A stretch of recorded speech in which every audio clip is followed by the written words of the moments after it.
themselves with risque style and progressive politics. It gave their products an edge. But the goal, as with all brands, was to fool passive consumers that a brand is an experience.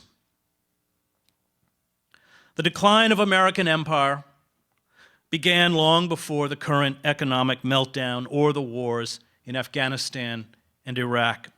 It began before the first Gulf War or Ronald Reagan.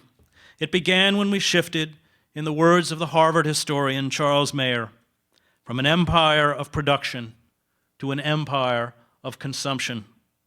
By the end of the Vietnam War, when the costs of the war ate away at Lyndon Johnson's Great Society, and domestic oil production began its steady, inexorable decline, we saw our country transformed from one that primarily produced to one that primarily consumed. We started borrowing to maintain a lifestyle as well as an empire we could no longer afford. We began to use force, especially in the Middle East, to feed our insatiable thirst for cheap oil. And the bill is now due. America's most dangerous enemies are not Islamic radicals, but those who sold us the perverted ideology of free market capitalism and globalization. They have dynamited the foundations of our society. In the 17th century, these speculators would have been hung. Today, they run the government and consume billions in taxpayer subsidies.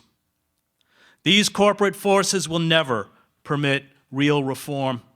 It would mean their extinction. The oil and gas industry will never allow us to achieve energy independence. That would devastate their profits.